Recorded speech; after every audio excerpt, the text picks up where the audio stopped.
अगर आप छत्तीसगढ़ के मेडिकल कॉलेज में एमबीबीएस के लिए एडमिशन लेना चाहते हैं तो आपको काउंसलिंग से रिलेटेड कुछ बेसिक चीज़ों का जानकारी होना बहुत ज़रूरी है।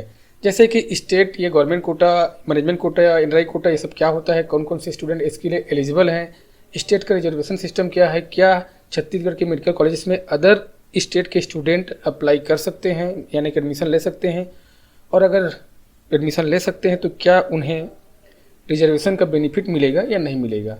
तो इस वीडियो में यही सारे बेसिक चीज़ें आप लोग को ब्रीफ में बताने वाला हूँ। So hi guys, this is Ramesh Sahu and you are watching my YouTube channel college prediction. तो सबसे पहले मैं प्राइवेट मेडिकल कॉलेज के कोटा के बारे में बात करूँगा। मान लीजिए कोई प्राइवेट मेडिकल कॉलेज है छत्तीसगढ़ का, उसमें 150 सीट्स हैं। तो एनआरआई कोटा के लिए 15%, स्टेट या गवर्नमेंट कोटा के लिए 42.5% और मैनेजमेंट कोटा के लिए 42.5% रिजर्व है। इसमें एनआरआई कोटा में मान लीजिए अगर कोई प्राइवेट मेडिकल कॉलेज में 150 सीट्स हैं तो एनआरआई कोटा में 22 सीट हो जाएगा, स्टेट या गवर्नमेंट कोटा में 64 सीट हो जाएगा, मैनेजमेंट कोटा में भी 64 सीट हो जाएगा। तो एनआरआई कोटा होता है नॉन रेसिडेंट इंडियन के लिए होता है, ये 22 सीट्स हो गया, मतलब 15%। अब यहाँ पर स्टेट या गवर्नमेंट कोटा का जो सीट है इसमें सिर्फ छत्तीसगढ़ के ही निवासी कैंडिडेट ही अप्लाई कर सकते हैं। इसमें भी रिजर्वेशन सिस्टम है। एसटी के 32% मतलब कि 20 सीट, एससी के 12% मतलब कि 7 सीट, ओबीसी के लिए 14% मतलब कि 8 सीट और जनरल के लिए 29 सीट्स। अगर कोई कॉलेज में 150 सीट है तो मतलब टोटल 64 सीट हो गया स्टेट या फिर गवर्नमेंट कोटा के लिए। इसमें सिर्फ स्टेट के ही कैंडिडेट अप्लाई कर सकते हैं। अब आती है अगला मैनेजमेंट कोटा। मैनेजमेंट कोटा में स्टेट के बच्चे भी अप्लाई कर सकते हैं और स्टेट के बाहर के भी बच्चे अप्लाई कर सकते हैं। इसमें भी रिजर्वेशन सिस्टम है। तो यहाँ पर अगर मान लीजिए आप मैनेजमेंट कोटा के थ्रू हैं तो छत्तीसगढ़ के हैं तो आपको तो यहाँ पर रिजर्वेशन का बेनिफिट मिलेगा, लेकिन अगर आप छत्तीसगढ़ से बाहर के हैं तो आपको यहाँ पर रिजर्वेशन का बेनिफिट नहीं मिलेगा। आप यहाँ पर ओपन मतलब जनरल मतलब अनरिजर्व सीट में आएंगे।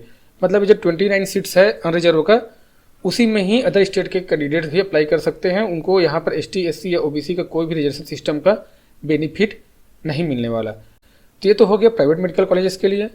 यहाँ पर देखिए स्टेट या गवर्नमेंट कोटा, मैनेजमेंट कोटा, ये सब में कटअप तो हाई जाता है, लेकिन जो ये एनआरआई कोटा है इसका फीस थोड़ा ज़्यादा रहता है, इसलिए इसका कटअप भी थोड़ा कम रहता है, इसका कैंडिडेट भी कम रहते हैं।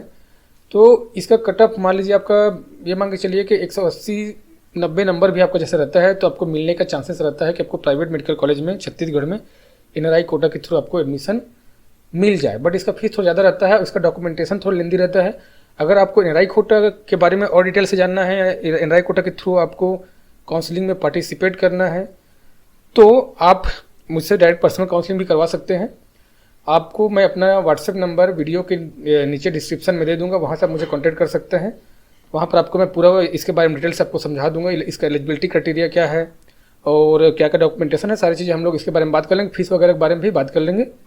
तो एनआरआई कोटा में अगर आपको कम मार्क्स है तो भी आपको सीट मिल सकता है, मतलब 180 मार्क्स के आसपास भी रहा तो आपको छत्तीसगढ़ में प्राइवेट मेडिकल कॉलेज में सीट्स मिल सकता है। वैसे भी अभी 2 नए प्राइवेट मेडिकल कॉलेज और आने वाले हैं इस साल। अब यहाँ पर देखिए, अब हम बात कर लेते हैं गवर्नमेंट मेडिकल कॉलेज के लिए। तो मान लीजिए कोई गवर्नमेंट मेडिकल कॉलेज में छत्तीसगढ़ के 200 सीट्स हैं तो ऑल इंडिया कोटा के लिए 15% सीट रिजर्व होता है, मतलब 30 सीट्स ये एमसीसी के थ्रू काउंसलिंग में आप करके आप ये सीट में आप एडमिशन ले सकते हैं। फिर 3% सेंट्रल पूल के लिए होता है, मतलब 6 सीट्स, और फिर स्टेट या गवर्नमेंट कोटा के लिए 164 सीट्स होता है। इसमें रिजर्वेशन सिस्टम यही होता है कि एसटी के लिए 32% मतलब 52 सीट्स, एससी के लिए 12% मतलब 19 सीट्स, ओबीसी के लिए 14% मतलब 23 सीट्स और ईडब्ल्यूएस के लिए 10% मतलब 16 सीट्स।